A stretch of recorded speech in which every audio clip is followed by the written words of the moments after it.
So you want to learn how to get rich fast in Disney Dreamlight Valley. Well, ladies and gentlemen, you've come to the right place. In today's video, I'm going to be showing you how to get insanely rich at the beginning of the game. Not only that, but we'll also be showing you how to level up your friendship with villagers insanely fast to not only be able to get more money from what you're doing, but to also be able to unlock special quests, items, and everything else you could want in Disney Dreamlight Valley. Now, I think it goes without saying why you would want a ton of money in Disney Dreamlight Valley, because just one item in the shop can range from just a few hundred to tens of thousands, and you're going to want lots of items to be able to decorate. But not only that, you're going to want to be upgrading your inventory slots. The second slot expansion is a whopping 20,000 gold. Now, that seems like a lot when you first start playing, but with these tips in this video, that's going to be super easy to get. Now, as always, there's going to be a few things that you need to get before you start your money-making empire, but thankfully these can all be gotten within the first few minutes of starting the game. Now, the first thing you're going to need is the watering can. And lo and behold, the watering can is actually going to be right in this spot behind your house, right when you start. Next, you're going to need the shovel, which is equally easy to find. If you go across the little courtyard here to where Chez Remy will be kind of run down, the shovel will be lying on the ground pretty much like right here. From here, you just need to focus on the main quest line until you unlock Goofy. We'll have a side quest to begin rebuilding all of Goofy's shops. This is where you're going to buy and sell goods and the main source of your income in Disney Dreamlight Valley. Now, when you first rebuild the stall, there's only going to be two items for sale. You're going to have lettuce and another item. You're not going to make barely any money growing lettuce, but what you can do is there's a sign right here where you can pay Scrooge McDuck 2 times to upgrade the stall. It's going to be pretty cheap to upgrade the stall when you first start, and one of the best ways to make money without farming is actually through fishing. These blue bubbles right here are pretty darn great. I think so far I have gotten the most expensive fish from the blue bubbles. One would think it would be from like those gold ones, but there's a fish inside of these blue bubbles that sell for 600 gold alone. All you got to do is just wait till the circle gets close to turns green, and just keep doing this until you catch your lovely little fish. Now, these bream, they sell for 600 a piece. It's pretty awesome. And sometimes you'll be able to get this little bonus where you get tons of bream, and you can make a couple $1,000s very, very quickly. You can then sell all of these bream or any other fish that you get to be able to upgrade your stall. And you're going to use that money to then buy the mighty carrot. Now, carrots don't seem like a lot when you first start, but it's actually one of the best ways to make money and level up friendship that I've found so early in the game, because you can do this literally right off the bat. Now, before you start farming, you're going to want to make sure to bring a friend along that you want to level up, because they're going to level up very fast if they are hanging out with you while you're doing all of your farming. I also highly recommend making sure to select the farming perk for one of your villagers that we're going to use later, because it's going to come in very, very handy. Now, if you've never done the farming before, all you need to do is just have your shovel in hand, and you can dig a spot in the ground pretty much wherever you want. Now, another little trick too is you can move everything in the game if you want. You can go into your furniture area while outside, you can click Y, and then anything that is on the map, you can actually move it and clear out these large areas for you to do whatever you want with your farming. It's super cool and something I wish you could do in Animal Crossing. Now, once you've cleared out the area and dug all of your holes for your plants, you just need to approach one of the empty holes and then tap the plant seed button. Once that happens, it'll pop up with this, and then you can just hold this and start planting all of the seeds right down the line. Now, you'll notice while Goofy is staring right at my butt, he is getting friendship points every single time I do something. And since you're planting lots of carrots or whatever you're planting, you're going to get a lot of friendship experience.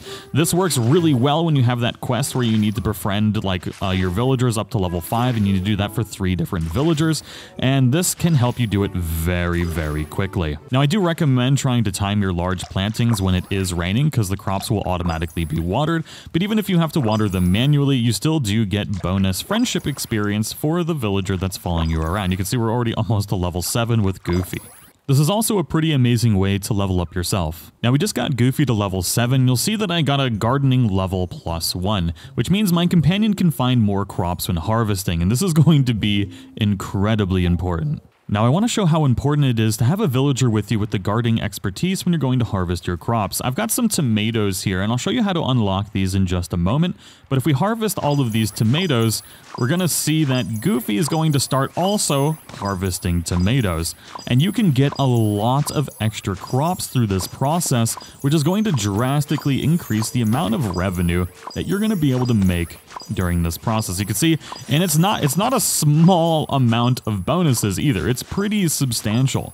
Now, not only will you get more crops, but you're also going to get puzzle pieces and things like that to help you through the rest of the game. So you're probably wondering, just how much money am I going to be able to make with this? And it's gonna be a surprising amount for just selling carrots. And the reason why I like selling carrots is because they're actually worth a pretty decent amount of money. And when you have one of the farming focused characters with you, getting the extra carrots is actually a ton of extra money. Now, if we go to Goofy's stand here, we can see that if he would actually walk over here, if we were to buy one, it's 10 gold for a carrot seed, right? And then if we go to sell the carrots, each carrot sells for 44 gold. So that's a net profit of 34 gold per seed. But then we're also getting lots of bonuses from our farming character. So the stack of 50 right here, let's go ahead and sell that. That's 2,200. Then we've got another that, and then another 50 right here. So that's just 5,456 gold just from selling those carrots. Now, if you're feeling extra spicy, you can turn these carrots into crudita. I don't know how to pronounce that, but that's what I'm going with, which increases the value from 44 gold to 52 gold. Now, it is a process to cook all of these carrots, and as you play through the main story, you're going to unlock the ability to cook inside of your house. Now, if you throw a carrot into the pot and just start cooking, this is going to consume coal as well, so just keep that in mind. You're going to be able to make this. Now, to be able to craft these faster, you can go into your recipes, and you can select this, and then what we can do is just hit the autofill button and then cook. And you can get through this process pretty quickly. I don't know for me if it's worth it, but if you're really trying to maximize the amount of money that you can make with your farming, then this might very well be one of the best ways. But having to use all of your coal just to get a little bit more money might not be worth it. Now, your next big money maker is actually going to be tomatoes. And one thing that I want to point out is each plant has its own biome that it wants to grow in, and it'll grow better in that specific biome. You can see this little arrow. That means where I'm planting this tomato, it's going to grow better. So when you're planting crops, make sure you're planting them in the right biome so that way they grow fast. Now, to unlock tomatoes, you're going to need to progress far enough through the story to repair this tower right here, which will allow you to start unlocking different areas of the valley. And once you do that, you're going to want to unlock the beach, which will continue through your main storyline. And once you have the beach unlocked, you'll be able to travel down through here on the left-hand side, and you're going to see just down this way is what looks like a pier, and you're going to have another one of Goofy's stalls. You're going to need to upgrade this bad boy 3 times, but you should have plenty of money to where you don't need to actually worry. Actually, it's only 2 upgrades to unlock the tomato seeds, which are only 8 gold per seed, which is absolutely amazing because you get 3 tomatoes per plant. Now, the great thing about tomatoes is you get 3 per plant, and the plant only costs 8 gold. Each tomato sells for 22 gold a piece, so that means per plant you're going to be making about 58 gold, which is pretty awesome. It's a little bit more than the carrot, and that's not counting all of the bonuses that you'll get from your companion helping you harvest the resources. So it's taken me about 45 minutes to record this video. I've leveled up twice, Goofy has leveled up twice, we've made already about 16,000 gold, and we're about to make a lot more. So you can see that this can be very lucrative, especially if you scale up your farm pretty substantially. Oh, there's the 3rd level for Goofy. Now, the amount of money you're going to make from farming is only going to scale up as you get better resources from unlocking new areas and as your companion levels up and helps you gather more resources. So it's kind of just like a compounding effort, because every time your companion levels up, you're going to get more free resources, and you're just going to start making a lot of money very quickly. Now, the size of your farms will definitely dictate how much money you're going to be able to make per hour, but it's certainly scalable and it's relatively passive because once you plant them, you can go about your business and start making money in other ways or just progressing through the main story. But I do hope you all enjoyed today's video. Thank you so much for watching, and I'll see you all in the next one.